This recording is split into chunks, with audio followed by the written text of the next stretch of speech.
जय हिंद दोस्तों, स्वागत करते हैं आप सभी का आपके अपने चैनल न्यूटन क्लासेस में। तो दोस्तों, हम पिछले वीडियो में जनसंख्या वृद्धि के बारे में बताए थे और जनसंख्या वृद्धि होने के जो 3 प्रमुख कारण थे उनके बारे में भी चर्चा किए थे। यदि जनसंख्या में वृद्धि होता है तो जन्म लेने वाले बच्चों की संख्या अधिक है और मरने वाले बच्चों की संख्या अधिक रहता है। तो इस प्रकार से जनसंख्या में वृद्धि होता है, यानी बच्चा जन्म ले रहा है, ठीक है, और मरने वालों से भी अधिक यदि जन्म ले रहा है तो जनसंख्या में वृद्धि होता है। अगर मृत्यु दर की यदि कमी हो जाएगा, मरने वाले की जनसंख्या का आंकड़ा कम जाएगा, तो जनसंख्या में वृद्धि देखने के लिए मिलेगा। और बात किए थे प्रवास के लेकर के, ठीक है, कि जब दूसरे क्षेत्र या देशों से लोग आकर किसी जगह बस जाते हैं तो इसमें भी क्या होता है कि जनसंख्या में वृद्धि हो जाता है। अगर कोई व्यक्ति अदर देश में है लेकिन आकर के हमारे देश भारत में बस जाते हैं तो जनसंख्या का प्रवास तो हुआ ही, लेकिन जनसंख्या में वृद्धि भी हो गया। नेक्स्ट बात करते हैं, वृद्धि की गणना के बारे में जानेंगे कि वृद्धि की गणना हम लोग करते कैसे हैं। हालांकि ये भी हम लोग पिछले ही वीडियो में बताए थे। चलिए ठीक है, आगे देख लेते हैं। पिछला वीडियो नहीं देखोगे तो देख लीजिएगा। आज का जो टॉपिक है दोस्तों वो यहाँ से है, भारत की जनसंख्या की वार्षिक वृद्धि 1.64% है। ये इम्पोर्टेंट बहुत ज़्यादा है। ये क्वेश्चन एग्जाम के द्वारा बहुत ज़्यादा ही पूछा जाता है। पूछा जाएगा कि बताइए कि भारत की जनसंख्या की वार्षिक वृद्धि का दर कुल कितना है, तो 1.64% है। याद रखिएगा। जनसंख्या वृद्धि के 3 अवस्थाएं हैं। एक है प्रथम अवस्था, जो 1901 से 1921 की अवधि को भारत की जनसंख्या में वृद्धि दर रुद्ध अथवा स्थिर प्रावस्था कहा जाता है, क्योंकि इस अवस्था में वृद्धि दर अत्यंत निम्न थी। यानी कि 1901 से लेकर के 1921 की अवधि एक ऐसी अवधि है कि भारत की जनसंख्या में वृद्धि दर यानी कि आपको स्थिर प्रावस्था कहा जाता है, स्थिर देखने के लिए मिला है। और इसमें इस अवधि में वृद्धि दर जो है अत्यंत निम्न थी, यानी कि वृद्धि दर की संख्या बहुत ही कम था। बात करते हैं यहाँ तक कि 1911 से 1921 के दौरान ऋणात्मक वृद्धि दर्ज की गई है। नेक्स्ट, जन्म दर और मृत्यु दर दोनों उच्च थे, यानी कि ये एक ऐसा अवस्था है 1911 से 21 के दौरान जिसमें जन्म दर और मृत्यु दर दोनों ही उच्च थे। जितना जन्म ले रहे थे उतना ही ज्यादा मृत्यु हो रहे थे, क्योंकि 1911 और 21 के दौरान बहुत ज्यादा हमारे देश में हिंसा हुआ था। अंग्रेजों भी हमारे देश के ऊपर बहुत ज्यादा अत्याचार भी कर रहे थे, जिसका कारण ये भी है। और दूसरी बात है कि उस समय लगान ये सब की व्यवस्था जो अंग्रेज बहुत हार्ड रखा हुआ था, तो मृत्यु दर की संख्या ज्यादा था, जन्म दर की भी संख्या ज्यादा था। मृत्यु दर की संख्या ज्यादा हो जाने के कारण है कि अगर अच्छा चिकित्सा की व्यवस्था नहीं है, स्वस्थ रखने का, स्वस्थ रहने का कोई साधन नहीं है, जिसके कारण मृत्यु दर की संख्या बहुत तेजी से बढ़ता है, जिससे वृद्धि दर निम्न बनी रही, जनसंख्या में वृद्धि एकदम कम हो गया। निम्न स्वास्थ्य एवं चिकित्सा सेवाएं, अभी आपको हम बात किए कि स्वास्थ्य यदि निम्न है और चिकित्सा सेवाएं भी आपका यदि एकदम निम्न है यानी सही से नहीं है, तो अधिकतर लोग निरक्षरता, भोजन और अन्य आधारभूत आवश्यकताओं पर अपर्याप्त वितरण इस अवधि में मोटे तौर पर उच्च जन्म और मृत्यु दरों की उत्तरदायी थे। तो इस अवस्था में बहुत से ऐसे समस्या देखने के लिए मिला कि जनसंख्या वृद्धि जो निम्न होने के कारण था, स्वास्थ्य का ठीक ना होना, चिकित्सा सेवाओं का ये भी बेहतर ना होना, अधिकतर लोगों का साक्षर के यानी कि अशिक्षित, भोजन और आधारभूत आवश्यकताओं का अपर्याप्त वितरण इस अवधि में मोटे तौर पर उच्च जन्म दर और मृत्यु दरों की उत्तरदायी थे। नेक्स्ट बात करते हैं दूसरी अवस्था। दूसरी अवस्था 1921 से 1951 के दशकों की जनसंख्या की स्थिर वृद्धि थी। इसमें जनसंख्या रुक गया था, और जबकि प्रथम अवस्था में जनसंख्या वृद्धि एकदम नीचा हो गया, यानी कि निम्न हो गया। समझ गए? और इसमें जनसंख्या वृद्धि स्थिर थी। इस अवधि के रूप में जाना जाता है, यानी स्थिर वृद्धि की अवधि के रूप में जाना जाता है। कौन सी अवस्था? दूसरी अवस्था, या फिर लिख सकता है प्रावस्था खा। ठीक है, एनसीईआरटी में कहा जाए तो प्रावस्था का और प्रावस्था खा लिख करके बताया है। देश भर में स्वास्थ्य और स्वच्छता की व्यापक सुधारों ने मृत्यु दर को नीचे ला दिया गया। यानी कि देश भर में क्या किया गया? स्वास्थ्य के लिए सही व्यवस्था किया गया, स्वास्थ्य के लिए एक संस्था बनाया गया, एक चिकित्सा के लिए बहुत अच्छा हॉस्पिटल बनाया गया। तो ये सारा चीज को सुधार जब किए जाने पर क्या होगा? मृत्यु दर की संख्या जो है से कमना शुरू हो गया। साथ ही साथ बेहतर परिवहन किया गया। अब बताइए, अगर हॉस्पिटल बन गया है, अच्छा परिवहन नहीं रहेगा तो कितने लोग रास्ते में ही दम तोड़ देंगे, राम नाम सत्य कर देंगे, है कि नहीं? और संचार तंत्र से वितरण प्रणाली में सुधार हुआ था। संचार तंत्र का भी बहुत महत्वपूर्ण योगदान रहा। संचार तंत्र बहुत जरूरी है, एक जगह से दूसरी जगह खबर पहुंचने के लिए या जानकारी के लिए संचार के माध्यम से। आगे बात करते हैं तीसरी अवस्था में। 1951 से 81 के दशकों को भारत में जनसंख्या विस्फोट की अवधि के रूप में जाना जाता है। 51 से लेकर के 81 यह देश की मृत्यु दर की तीव्र ह्रास और जनसंख्या का उच्च प्रजनन दर के कारण हुआ है। इस अवस्था को विस्फोट क्यों कहा गया भारत की जनसंख्या में? क्योंकि इस अवस्था के दौरान 1947 में जब देश आजाद हुआ, 50 में संविधान लागू हुआ, जिसके कारण बहुत ज्यादा ये सांप्रदायिक हिंसा हुआ था, वहां से बन गया बहुत ज्यादा। पाकिस्तान से भारत, भारत से पाकिस्तान ये करना शुरू कर दिए, जिसमें बहुत ज्यादा मार काट हुआ, मारपीट हुआ। इसके और बताते हैं, 1962 में चाइना ने हमारे देश के ऊपर आक्रमण कर दिया, जिसका कारण ये हो गया। और 1965 में पाकिस्तान ने हमारे देश के ऊपर आक्रमण कर दिया। फिर इसके बाद 1971 में बांग्लादेश के पश्चिमी पाकिस्तान ने पूर्वी पाकिस्तान पे हमला कर दिया, तो पूर्वी पाकिस्तान के लोग भारत में भागे। ठीक है, जिसके कारण तो बहुत ज्यादा ये आपको हिंसा देखने के लिए मिला। यही कारण है कि तीसरी अवस्था को भारत में जनसंख्या विस्फोट की अवधि के रूप में जाना जाता है। ये क्वेश्चन पूछ दिया जाएगा तो बता दीजिएगा कि भारत में जनसंख्या विस्फोट की अवधि के रूप में जाना जाता है, तीसरी अवस्था को कहा जाता है। ठीक है, इसमें देश में मृत्यु दर को तीव्र ह्रास हुआ था, बहुत तेजी से मृत्यु की संख्या घट रहा था, और जनसंख्या की उच्च प्रजनन दर के कारण हो गया। जनसंख्या फिर करना जरूरी पड़ गया। नोट में समझिएगा। और जनसंख्या की प्राकृतिक वृद्धि उच्च और वृद्धि दर उच्चतर हुई। देखिए, जनसंख्या की अगर वृद्धि हो रहा है तो प्राकृतिक यदि वृद्धि कीजिएगा तब जाकर के जनसंख्या का उच्च हो जाएगा। तो यहाँ पास यही लिखा गया कि जनसंख्या की प्राकृतिक वृद्धि उच्च है, यानी कि प्राकृतिक वृद्धि में यदि उच्च है, अच्छा व्यवस्था है, तो वृद्धि दर ऑटोमेटिक उच्चतर हो जाएगा। पेड़ पौधा की बात करते, पर्यावरण को बचाइए। जनसंख्या आपको बढ़ाने की जरूरत नहीं है, जैसे ही पर्यावरण अच्छा रहेगा लोग वहां बसना पसंद करेंगे, परिवहन की सुविधा रहेगा, यानी कि बेहतर से बेहतर काम कीजिए, वहां पास जनसंख्या ऑटोमेटिक वृद्धि हो जाएगा, वहां पास जनसंख्या लोग बसेंगे, वृद्धि होना शुरू हो जाएगा। इसके अतिरिक्त भी जानते क्या हुआ कि हमारे देश में जनसंख्या वृद्धि कैसे? अब चाइना ने तिब्बत पर हमला कर दिया, तिब्बत के जितना भी लोग जब वहां पास जब ये भगदड़ मचा, जब चाइना ने आक्रमण कर दिया तिब्बत के ऊपर, तो तिब्बत के लोग भारत में भागना शुरू कर दिए।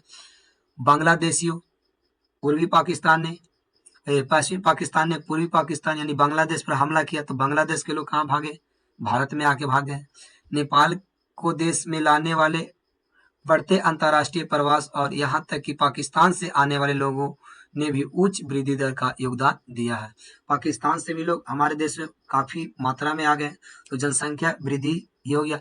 एक तो हमारे देश में जनसंख्या ऐसे ही बढ़ रहा है, दूसरी बात इन गधों बांग्लादेश, इन पाकिस्तान, नेपाल, ये सभी लोग हमारे देश में एंट्री करते हैं। भारत ही एक ऐसा देश है जो सबको जगह देता है।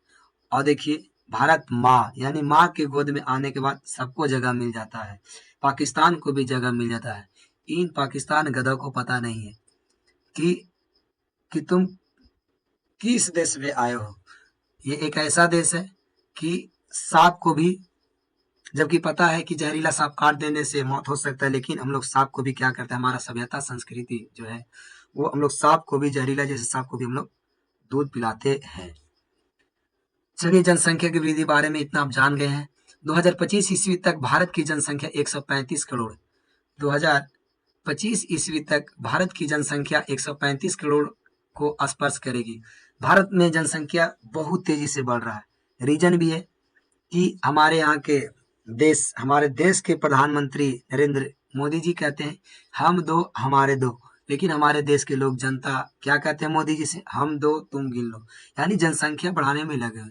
जनसंख्या कंट्रोल होना, ये कंट्रोल करना, इसके प्रति एकदम कठोर निर्णय लेना पड़ेगा, तब जाकर के जनसंख्या कंट्रोल हो सकता है। अगर जनसंख्या कंट्रोल करना ही है तो हम एक ही उपाय बताते हैं कि राशन पे आप एक ही काम कीजिए कि अगर जिस भी पुरुष के या जिस भी महिला या जिस भी फैमिली में 2 से ज्यादा रहते हैं, बस एक लाइन में उसका सारा चीज बंद कर दीजिए। 2 से ज्यादा यानी कि सरकारी स्कूल में एडमिशन मत होने दीजिए, ठीक है, सरकारी हॉस्पिटल में उसको इलाज नहीं होने दीजिए। जनसंख्या जिससे भी ज्यादा रहता है, 2 से ज्यादा, तब इससे थोड़ा सा कठोर यदि निर्णय लेते हैं तो जनसंख्या देश में कंट्रोल हो जाएगा। नहीं तो फिर चिल्लाते रहिए हम दो हमारे दो, और देश की जनता कहते रहेंगे हम दो तुम गिनते रहिए। ठीक है, आइए आगे बात करते हैं। राष्ट्रीय युवा नीति फरवरी 2014 में आरंभ की गई है। याद रखिएगा, राष्ट्रीय युवा नीति कब प्रारंभ किया गया था, तो 2014 में। ये ऑब्जेक्टिव क्वेश्चन बहुत इंपॉर्टेंट है, ठीक है, जो आपको एग्जाम में। राष्ट्रीय युवा नीति 2014 15 से 29 वर्ष की आयु समूह के व्यक्ति को युवा के रूप में परिभाषित करती है। पूछ दिया जाएगा राष्ट्रीय युवा नीति जो है वो बताइए कितना से कितना आयु के बच्चे को होते, तो 15 से 29 वर्ष के आयु के ये राष्ट्रीय युवा नीति कहा जाता है। नेक्स्ट बात करते हैं जनसंख्या संगठन के बारे में।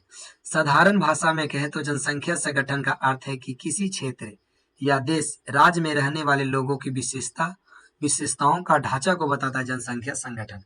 देखिए, जनसंख्या संगठन होता कैसे, जैसे हम किसी परिवार के बारे में बात करते समय देखते हैं कि उसमें कितने बच्चे हैं, कितने बुजुर्ग हैं, कितने पढ़े लिखे हैं और कितने लोग कमाते हैं। ठीक उसी तरह से जब हम पूरे देश की आबादी को इस पैमाने पर परखते हैं तो उसे जनसंख्या संगठन कहते हैं।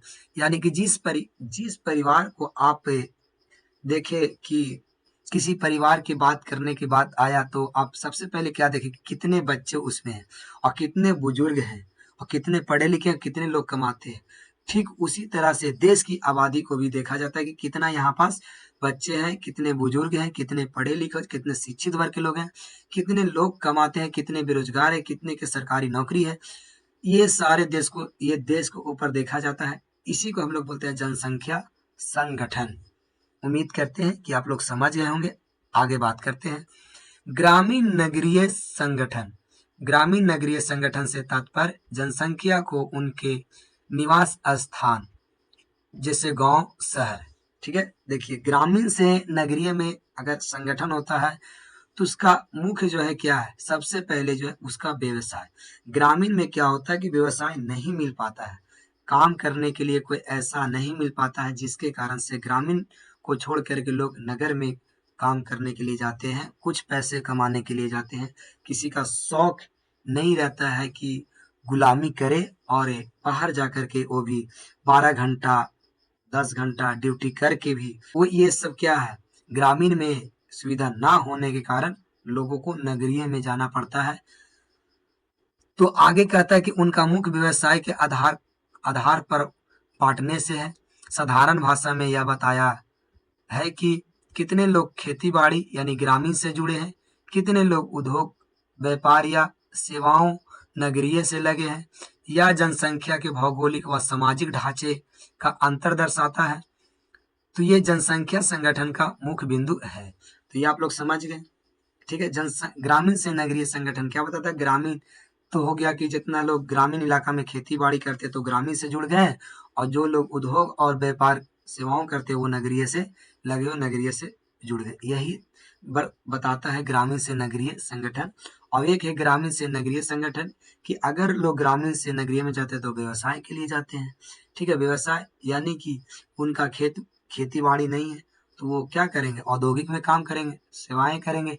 वो कहाँ जाकर के? तो नगरीय में जाकर के ये काम करेंगे। उम्मीद करते हैं यहाँ तक समझ गए होंगे। आगे बात करते हैं ग्रामीण नगरीय संगठन के कुछ बिंदु के बारे में। देखिए, ग्रामीण क्षेत्र जो है यहाँ की आबादी कृषि पर ज्यादा डिपेंड करता है, खेती बाड़ी पर ज्यादा लोग निर्भर रहते हैं, पशुपालन पे ज्यादा निर्भर रहते हैं, मछली पालन और प्राकृतिक संसाधनों पर निर्भर रहते हैं। देखिए, ग्रामीण क्षेत्र के जो लोग हैं वो ज्यादातर कृषि, पशुपालन, मछली पालन, प्राकृतिक संसाधन पर ज्यादा निर्भर रहते हैं।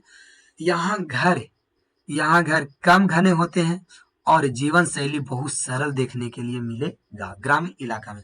यही बात किया जाए नगरीय क्षेत्र में तो इनका ऑपोजिट हो जाएगा, यानी कि यहाँ आबादी घनी होती है, व्यवसाय और गैर प्राथमिक होते हैं। व्यवसाय में भी वो गैर प्राथमिक, यानी कि वो ना तो वहाँ शहर में आपको खेती बाड़ी करने के लिए उतना मिलेगा, सुविधाएं मिलेगा, ना तो पशुपालन, ना मछली पालन, ठीक है। यहाँ पास आपको मिलेगा फैक्ट्री, ऑफिस और वहाँ बेहतर इंफ्रास्ट्रक्चर व सेवाओं होती है, वहाँ पास देखने के लिए मिलता है। नोट में बात करते हैं कि 2011 के जनगणना के अनुसार देश की कुल जनसंख्या का 68.8% भाग गांवों में रहता है। 2011 के जनगणना के अनुसार, अभी तक हम लोग 2011 के जनगणना के अनुसार ही चल रहे हैं। बस एक साल और 2011 के जनगणना के अनुसार पढ़िए, फिर आने वाला 2027 में जो जनगणना होगा वो हम लोग पढ़ेंगे 2027 के जनगणना के अनुसार, ठीक है। आगे बात करते हैं 2011 की जनगणना के अनुसार भारत में, ठीक है, 6,40,867 गांव है। तो याद रखिएगा ये क्वेश्चन एनसीईआरटी में है और ये सारा जो है एनसीईआरटी से लिया गया है। और आपका जो क्वेश्चन जो पूछने का जो पैटर्न है बिहार बोर्ड के द्वारा वो एनसीईआरटी पैटर्न से ही पूछा जाता है, समझ गए। तो 2011 के जनगणना के अनुसार भारत में 6,40,867 गांव है, जिनमें से 5,97,608 गांव बसे हुए हैं। आप नहीं समझे क्या गांव बस में कितना गांव है? तो देखिए, जैसे में बात किया जाए कि आप लोग में अगर आपके फैमिली में देखा जाए तो पूछा जाए संख्या कितना, तो आप बताइएगा कि संख्या तो ऐसे 10 हुए, लेकिन बताएंगे कि बताइए कि इसमें से कितने ऐसे लोग हैं जो घर बसे हुए, यानी गाँव बसे हुए, यानी कि अपना वो है। तो जिनको जिनको शादी ब्याह हो गया वो समझिए कि वो बसे हुए हैं। ठीक उसी प्रकार से कि भारत में कुल गांव की संख्या है 6,40,867, लेकिन जिनमें से गांव बसे हुए की संख्या कितना है? 5,97,608, यानी कि लगभग में कहा जाए तो 93.2%। चलिए आगे चलते हैं। बिहार और सिक्किम जैसे राज्यों में ग्रामीण जनसंख्या का प्रतिशत बहुत अधिक है। बिहार और सिक्किम जैसे राज्यों में ग्रामीण जनसंख्या का प्रतिशत बहुत अधिक है। ग्रामीण जनसंख्या के विपरीत भारत में नगरीय जनसंख्या का अनुपात 31.16% काफी निम्न है। तो ग्रामीण जनसंख्या के विपरीत भारत के नगरीय जनसंख्या का अनुपात बहुत कम देखने के लिए मिलता है। ग्रामीण की अपेक्षा नगरीय की जनसंख्या यहाँ पास नगरीय जनसंख्या का अनुपात बहुत ही कम देखने को मिलता है। जो ग्रामीण की जनसंख्या का अनुपात है वो कितना है? तो कम से कम तो 68.8% है, ठीक है, 68.8, जबकि नगरीय की 31.16% है। ग्रामीण नगरीय प्रवास की बढ़ी हुई दर दोनों की इंगित करता है। उत्तर भारत के मैदानों में मुख्य सड़कों के मिलन बिंदुओं और रेल मार्ग से सटे हुए नगरीय क्षेत्रों कोलकाता, मुंबई, बेंगलुरु, मैसूर, मदुरई, कोयम्बटूर, अहमदाबाद, सूरत, दिल्ली, कानपुर और लुधियाना, जालंधर में ग्रामीण नगरीय प्रवास सुस्पष्ट देखे जाते हैं। ग्रामीण से नगरीय प्रवास में बढ़ रही है, तो रीजन है कि यहाँ पास क्या हो जा रहा है? यहाँ पास आपको मिल जा रहा है मुख्य सड़क, जो सड़क से एक से दूसरे नगर को जोड़ने का काम करता है। दूसरा रेल मार्ग भी सटे हुए जो परिवहन के लिए बहुत ही महत्वपूर्ण भूमिका निभाता है, जिसके कारण कोलकाता से मुंबई आप जा सकते हैं, बेंगलुरु, मैसूर, ये सारा एक दूसरे से जुड़े हुए हैं, जिसके कारण ग्रामीण से नगरीय में प्रवास की संख्या में बढ़ोतरी होती है या बढ़ी हुई है। समझ गए यहाँ तक? अब आइए भाषाई संगठन के बारे में देखते हैं। भाषाई संगठन है भारत का एक भाषाई विविधता की भूमि है। भारत जो है एक भाषाई विविधता नहीं, भारत कई भाषाई विविधता की, यहाँ पास एक नहीं होना चाहिए, भारत कई भाषाई विविधता की भूमि है। ग्रियर्सन के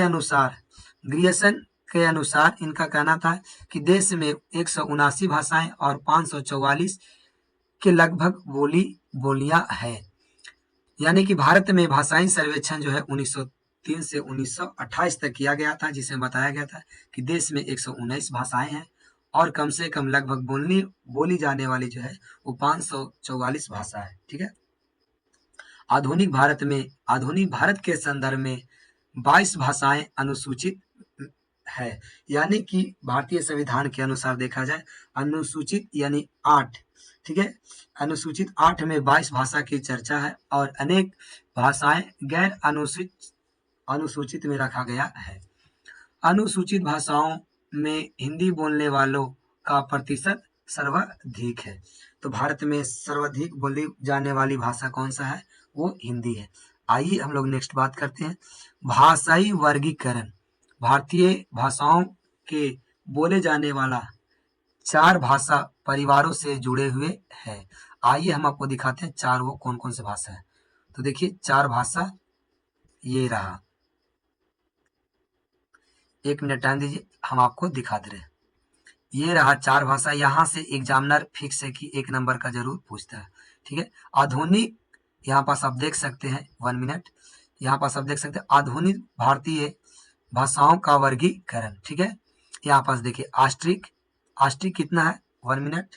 ठीक है। आस्ट्रिक देखिए, आस्ट्रिक भाषा जो है वो 1.38% है। आपको नहीं याद रखना है कि ठीक है, ये सब आप उप परिवार, शाखा वर्ग क्षेत्र छोड़ दीजिए। आप हम जितना बोल देते हैं आप उतना सिर्फ याद रख लीजिए, आपका एग्जाम इससे ज्यादा आपको नहीं पूछेगा। तो आस्ट्रिक भाषा बोली जाने वाली जो है भाषा वो कितना है 1.38% है। द्राविड़ भाषा 20% और चीनी तिब्बती भाषा यानी किरात यानी 0.85% और भारतीय यूरोपीय यानी आर्य भाषा 73%। क्वेश्चन पूछेगा कि बताइए कि सबसे ज्यादा आधुनिक भारतीयों में या सबसे ज्यादा भारतीय भाषाओं में वर्गीकरण में किया गया है वो सबसे ज्यादा कौन सी भाषा बोली जाती है? तो याद रखिए भारतीय यूरोपीय भाषा पूछा जाएगा। बताइए कि भारतीय यूरोपीय भाषा है तो कहिएगा सर्वाधिक है। क्या है? सर्वाधिक है। ठीक है। सबसे ज्यादा कौन सी भाषा? तो भारतीय यूरोपीय, फिर उसके बाद द्राविड़, फिर उसके बाद आस्ट्रिक, फिर उसके बाद चिन्नी तिब्बती। सबसे कम भाषाएं में तो आ जाएगा चिन्नी तिब्बती। तो ये आप यहाँ से समझ पाए होंगे। अब नेक्स्ट बात करते हैं। नेक्स्ट क्या है? तो देखिए ये रहा नेक्स्ट। बताइएगा ये भाषा का वर्गीकरण समझ में आ गया होगा और उम्मीद करते हैं वहां सब समझ पाए होंगे। धार्मिक संगठन एक ऐसा समूह या संस्था है जो किसी विशेष धर्म, आस्था या विश्वास को मानने वाले लोगों द्वारा मिलकर बनाया जाता है। धार्मिक संगठन एक ऐसा समूह है, एक ऐसा संस्था है जो विशेष धर्म के लेकर के, आस्था को लेकर के, विश्वास को मानने वाले लोगों द्वारा बनाया जाता है। ये ना कि किसी अगेरा वगैरह को बोल दीजिएगा कि चलिए मंदिर बनाते हैं, या किसी पियक्कड़ को बोल दीजिएगा मंदिर बनाते हैं, तो पता चला बनाने से पहले ही ढह जाएगा, आधा बना पूरा गिर जाएगा। तो ये धर्म की चीज को बनाने के लिए आस्था और विश्वास को मानने वाले लोगों के द्वारा बनाया जाता है।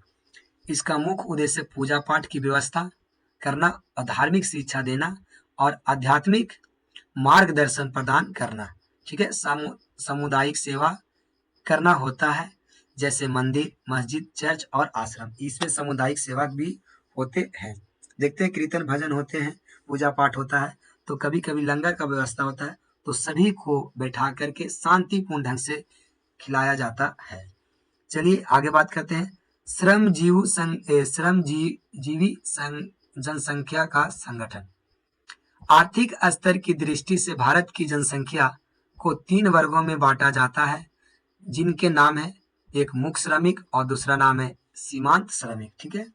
आइए मानक जनगणना परिभाषा देखते हैं।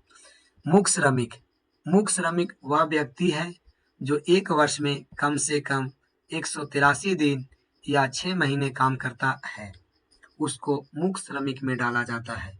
देखिए, मूक श्रमिक उसे कहते हैं जो एक वर्ष में कम से कम 183 दिन, अगर इससे ज्यादा दिन भी काम करेगा, 6 महीना से ज्यादा दिन भी काम करेगा, तो हम लोग मूक श्रमिक के अंतर्गत डालेंगे। दूसरा बात किया जाए, सीमांत श्रमिक वह व्यक्ति है जो एक वर्ष में 183 दिन या 6 महीने से कम दिन काम करता है, यानी 183 दिन से कम काम करेगा तो हम लोग उसे सीमांत श्रमिक कहेंगे, और 183 दिन से भी ज्यादा काम करेगा तो हम लोग मूक श्रमिक कहेंगे। उम्मीद करते हैं कि आप लोग यहाँ तक समझ गए होंगे। अब आगे बात करते हैं व्यवसायिक संवर्ग। व्यवसायिक संवर्ग यानी सन 2011 के जनगणना ने भारत की श्रमजीवी जनसंख्या को 4 वर्गों में बांटा है। पहला कृषक, दूसरा कृषि मजदूर, तीसरा घरेलू औद्योगिक श्रमिक और चौथा अन्य श्रमिक। ठीक है, चलिए आइए इधर तो देख लिए। चलिए अब नेक्स्ट बात करते हैं ये व्यवसायिक श्रमिक। तो 2011 के जनगणना ने भारत की श्रमजीवी जनसंख्या को 4 प्रमुख संवर्गों में बांटा गया है। एक पहला है कृषक, दूसरा है कृषि मजदूर, तीसरा है घरेलू औद्योगिक श्रमिक और चौथा है अन्य श्रमिक। अब नेक्स्ट बात करते हैं भारत में श्रमिक शक्ति का सेक्टर वार संगठन 2011 के अनुसार क्या है। तो देखिए, संवर्ग यानी कि सेक्टर, ये प्राथमिक सेक्टर, द्वितीय सेक्टर और तृतीय। तो देखिए, प्राथमिक सेक्टर में कुल श्रमिकों का प्रतिशत कुल कितना है, तो 54.6% है। ये बहुत ही इंपॉर्टेंट क्वेश्चन है आपके एग्जाम के लिए, एग्जामिनर यहाँ से जरूर पूछता है। तो प्राथमिक क्रियाएं में कुल श्रमिकों का प्रतिशत कितना है, 54.6% है। बताइए द्वितीय क्रियाएं में कुल श्रमिकों का कुल कितना प्रतिशत है, 3.8%। और तृतीय क्रियाएं में कुल श्रमिकों का कितना प्रतिशत है, तो 41.6%। तो उम्मीद करते हैं कि यहाँ तक आप लोग समझ पाए होंगे। आगे बात करते हैं, हिमाचल प्रदेश और नागालैंड जैसे राज्यों में कृषकों की संख्या बहुत अधिक है। दूसरी ओर बिहार, आंध्र प्रदेश, छत्तीसगढ़, उड़ीसा, झारखंड, पश्चिम बंगाल और मध्य प्रदेश जैसे राज्यों में कृषि मजदूरों की संख्या अधिक है। देखिए, सबसे पहले आप लोग जानने का प्रयास यह कीजिएगा, हिमाचल प्रदेश और नागालैंड जैसे राज्यों में कृषकों की संख्या बहुत अधिक है। दूसरी ओर बिहार, आंध्र प्रदेश, छत्तीसगढ़, उड़ीसा, झारखंड, पश्चिम बंगाल, मध्य प्रदेश जैसे राज्यों में कृषकों मजदूरों की संख्या बहुत अधिक है। ऊपर वाला में सिर्फ कृषकों की संख्या अधिक है, नीचे वाला में कृषि मजदूरों की संख्या अधिक है। दिल्ली, चंडीगढ़ और पुडुचेरी जैसे अत्यधिक नगरीयकृत क्षेत्रों में श्रमिकों का बहुत बड़ा अनुपात अन्य सेवाओं में लगा हुआ। दिल्ली हो गया, चंडीगढ़ हो गया और पुडुचेरी हो गया, जैसे ये क्या है, ये नगरीकृत क्षेत्रों में श्रमिकों का बहुत बड़ा अनुपात सेवाओं में लगा हुआ है। चलिए दोस्तों, आज का सेशन समाप्त होता है। मिलते हैं नेक्स्ट वीडियो में। जय हिंद, जय भारत।